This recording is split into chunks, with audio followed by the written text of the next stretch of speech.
Surat international એરપોર્ટને ઉડાવી દેવાની ધમકીનો call ગ્રામ્ય પોલીસના કંટ્રોલ રૂમને કરનાર ઉમરા પોલીસ દ્વારા ગણતરીના કલાકોમાં ઝડપી પાડવામાં આવ્યો છે.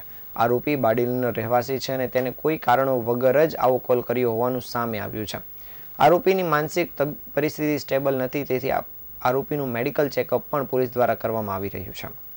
11 ડિસેમ્બર 2024ના રોજ સુરત ગ્રામ્ય પોલીસના કંટ્રોલ રૂમમાં એક ફોન આવ્યો હતો, જેમાં આ ફોન કરનાર વ્યક્તિએ જણાવ્યું હતું કે સુરત એરપોર્ટ પર બોમ્બ મૂકેલ છે અને સુરત એરપોર્ટને ઉડાડવાનું ધમકી આપવામાં આવી છે અને ગ્રામ્ય પોલીસને આ કોલ મળતાની સાથે જ પોલીસ સેક્શનમાં આવી હતી અને ત્યારબાદ ગ્રામ્ય પોલીસ દ્વારા સુરત પોલીસ કંટ્રોલ રૂમમાં આ બાબતનો મેસેજ આપવામાં આવ્યો હતો.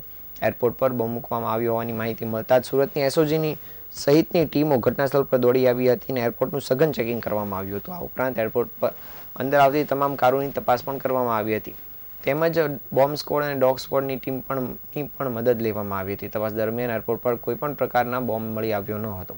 ત્યારબાદ આ પ્રકારનો ખોટો કોલ કરનાર બાબતે ગ્રામ્ય પોલીસ દ્વારા ઉમરા પોલીસ સ્ટેશનમાં આ બાબતે ફરિયાદ નોંધવામાં આવી હતી. ઉમરા પોલીસે આરોપી સામે ગુનો દાખલ કરી ટેકનિકલ એનાલિસિસ તેમજ હ્યુમન રિસોર્સના આધારે એરપોર્ટ પર બોમ્બ મૂકવાની ધમકી આપનાર આરોપી સાબિર મંસૂરીને ઝડપી પાડવામાં આવ્યો હતો.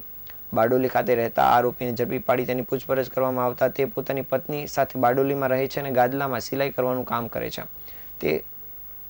તો બીજી તરફ આ પ્રકારનો કોલ કરવાનું કારણ પૂછતા આરોપીએ પોલીસને જણાવ્યું હતું કે તેને કોઈ પણ કારણ વગર પોલીસને ફોન કરીને આ પ્રકારની માહિતી આપી હતી.